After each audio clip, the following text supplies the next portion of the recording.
So guys, we are here now at the factory building.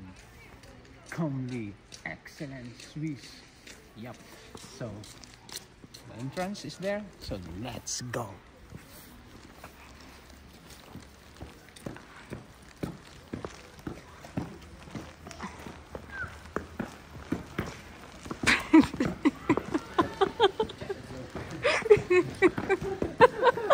You can keep that when you shoot. Guys, bawal kasi ang camera sa loob ng factory. Pero actually ito yan siya. Fabric Laden. So factory store dito po sa bansang ito. Anong bansa ito? Switzerland. Okay, marami kaming napamiling items. Okay. At lahat ito ay natikman namin sa loob. Napapakita ko sa inyo kung ano mga nabili namin. Ayan. Sarap nito. Okay. Iba't ibang color at perfect ang lasa. At ito paborito ko. This is my favorite. Okay. Hindi siya yung I don't know what's the name of the other one. And this is chocolate. And at marami pa dito. Here. That's Torrida. Ito, I know you know this one, guys. This is Sweepak. like toasted bread. I think this is toasted. And wait lang ha, kasi malamig. It's cold. And meron ako dito mga baon ditong sample.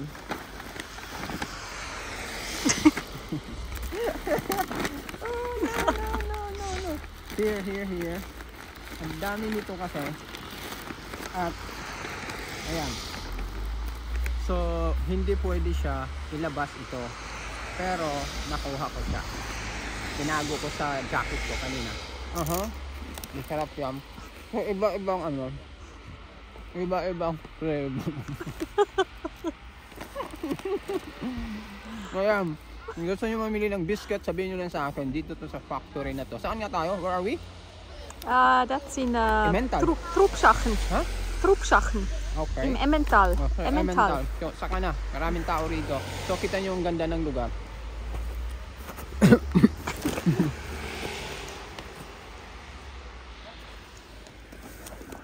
So, ito yung at the same time factory at saka mayroong maliit na restaurants sa loob. And for event, they can bake. At saka ito, ang maganda rito, lahat ng version ng bread nila pwede mong tikman. Mayroong parang bowl doon. Kukuha ka lang, titikman mo. Kaya yung mga bata rito, maraming bata dito kasi kuha ng kuha. Yung tamis niya, the taste is okay. It's like perfect taste. Not so sweet. Tama lang siya. So, ang sarap lang niya. So, yun. Kung gusto nyo, punta lang kayo dito. Tara! Okay, so, ito na. Baba na kami. Kapal ng ice dito, guys. Yun. So, ito yung kabuuan ng factory. Ayan po. Kapal ng ice. Grabe. Grabe siya. So, ang pangalan niya talaga ay yung Comely. Okay. These rare pictures typical Emmental, the Emmental Swiss picture. They produce on envelopes, on cards. Okay. Oh, ito yung Erlebnis and Shop. Mahigpit sila. Bawal ang camera or bawal ang ano roon. Video, pwede ang picture. So, picture lang papakita ko sa inyo.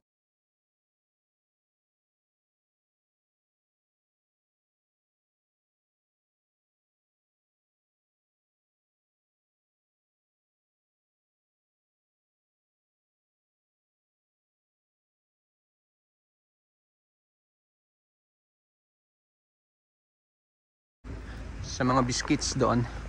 Ang sarap niya, sarap. Totoo lang. Nakikita ko to sa stores. Sa Coop and Migros supermarket. Pero hindi ko naman nakala ditong factory nito. Alright. So, yun. Lakad lang tayo konti. Palabas.